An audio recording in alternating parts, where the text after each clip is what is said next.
Hello students, how are you? कैसे हैं आप? तो चलिए, today is our poem the wonderful words. Chapter आपका 16 है। बहुत अच्छी पोएम है और इसकी समरी मैं आपको अपनी प्रीवियस वीडियो में करा चुकी हूँ और बहुत ही अट्रैक्टिव वे से मैंने वीडियोस की क्लिपिंग लेके और बहुत अच्छे से प्रेजेंट किया है उसको आपके लिए। तो प्लीज़ अगर देखना चाहते हैं मेरी समरी तो सब्सक्राइब कीजिए और लाइक लगे, अच्छा लगे तो प्लीज़ लाइक शेयर करिए। और इसके बाद हम अपनी इस वीडियो में जो है क्वेश्चन आंसर करेंगे। So let's start. Today we will do the question answer of this poem. चलिए करते हैं। आपका इसमें इंक्लूड क्वेश्चन आंसर्स हैं और ग्रामर पार्ट है जिसमें ग्रामर में आपको इंट्रोडक्शन दी हुई है, वो भी हम जो है इसी वीडियो में करेंगे।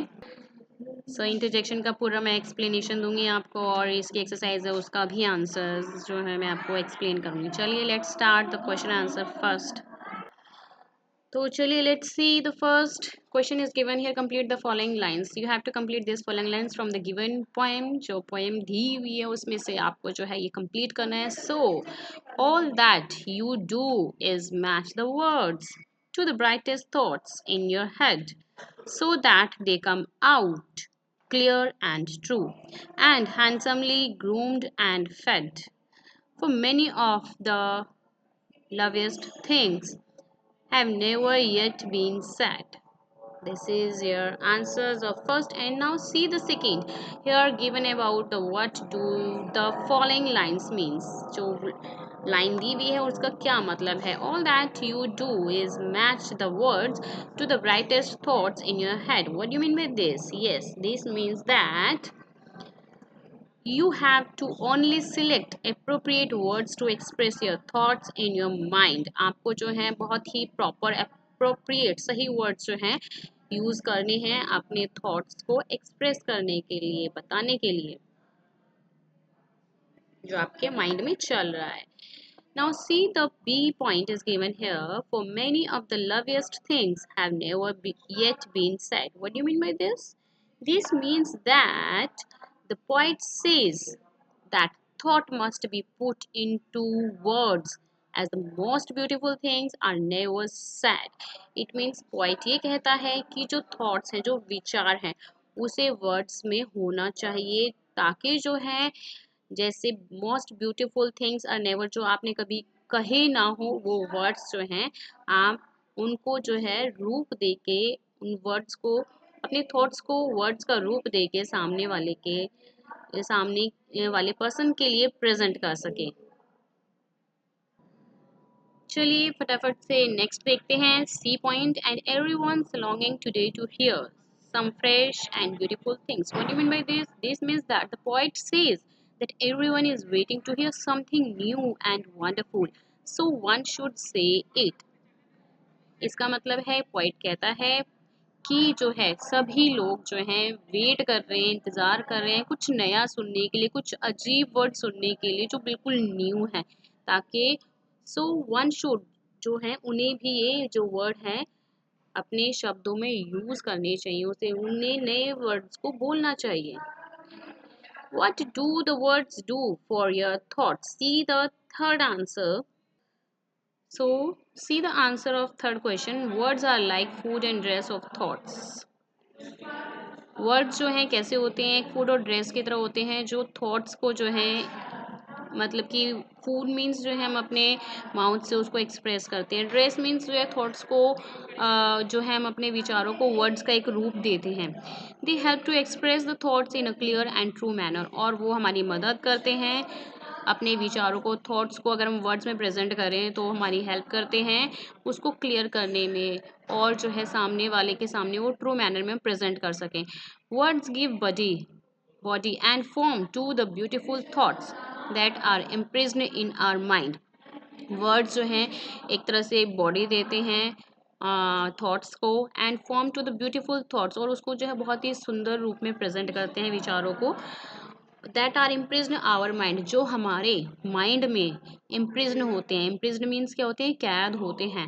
अ प्लेस वेयर समवन और something is kept in a confinement, जो हमें एक्सप्रेस करने होते हैं उन वर्ड्स को, उन थॉट्स को जो है वर्ड्स का रूप देके हम जो है बोल सकते हैं, एक्सप्रेस कर सकते हैं अपनी फीलिंग्स को, अपने विचारों को हम जो है सामने सामने वाले के सामने एक्सप्रेस कर सकते हैं कि हमारे माइंड में एक्चुअली चल क्या रहा है। Now see the fourth, what can free your thoughts. क्या जो है आपके थॉट्स को फ्री कर सकती है। वेयर आर द थॉट्स इम्प्रिज्न, और जो थॉट्स है वो कहाँ पर जो है कैद रहते हैं। So only proper and carefully chosen words can free our thoughts. बिल्कुल सही और एग्जैक्ट वर्ड्स ही हमारे थॉट्स को जो है वर्ड्स का रूप देके उन्हें हम फ्री कर सकते हैं। Thoughts are impressed in the minds of the people. Thoughts विचार जो हैं हमारे माइंड में, लोगों के माइंड के अंदर एक कैद के रूप में रहते हैं, क्योंकि जब तक हम अपने थॉट्स को एक वर्ड का रूप ना देकर उसको जब तक हम एक्सप्रेस नहीं करते, उनको वर्ड्स में बोलते नहीं हैं, तब तक हमारे वो माइंड में वर्ड्स चलते रहते हैं और वो एक जो है प्रिजन की तरह रहते हैं। Now see the fifth is given here. Is the ending positive or negative? क्या इसका जो ending है वो positive है या negative है?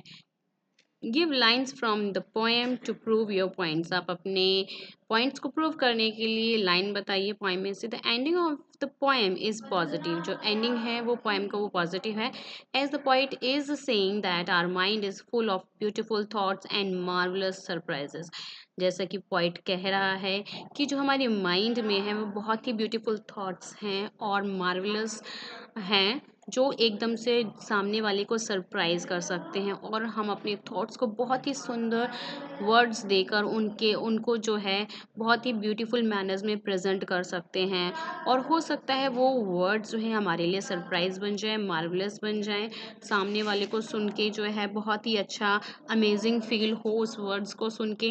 According to the poet, only words can free thoughts that are impressed in our mind. Poet के अनुसार सिर्फ वर्ड ही जो हैं हमारे थॉट्स को फ्री कर सकते हैं।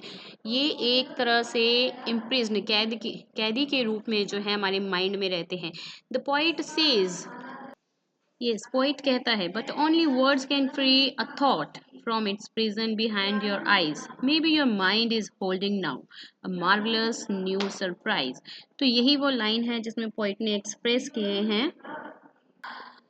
चलिए इसके बाद ग्रामर दिया हुआ है जिसमें कि इंटरजेक्शंस हैं। इंटरजेक्शंस क्या होते हैं? Interjection is a word that conveys emotions of joy, sorrow, surprise and greeting in a sentence.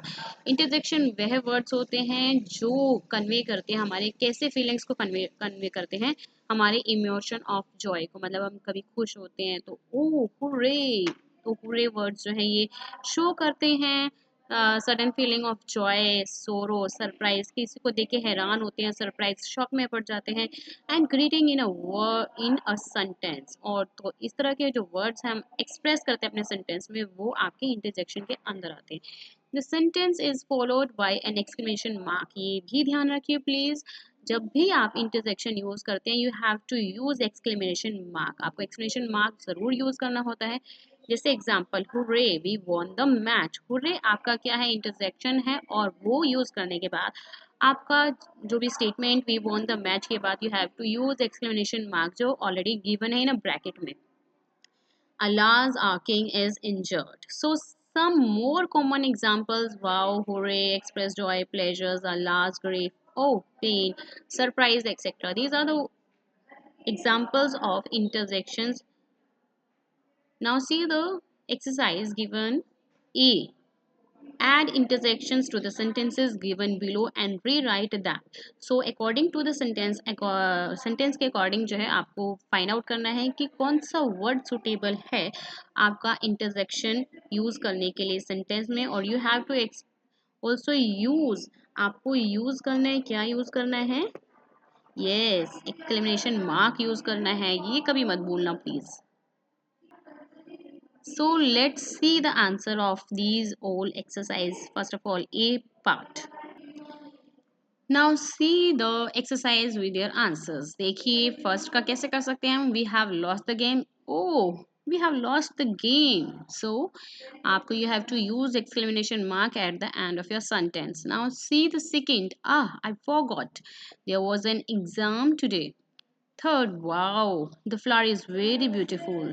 And in fourth, wow, she looks so pretty. And in fifth, oh, it's hurt a lot. Now see the next exercise given of B part. तो चलिए B part में देखते हैं think of situations where you would use the following interjections. तो आपको ये जो words हैं इंटरजेक्शंस के, इन सिचुएशंस को सोचते हुए आपको जो है अप्लाई करना होगा इंटरजेक्शन सेंटेंस में। ठीक है, चलिए। Wow what a beautiful sight, bravo our soldiers won, bingo, we won the match, and it pains a lot. So, in this video, we have done the full chapters, question answers, and where the grammar part is given. So, in our next video, we will do the next chapter. Thank you. Hope you understood very well. अगर अच्छा लगे तो please like, share and subscribe जरूर करना. Thank you. Bye bye.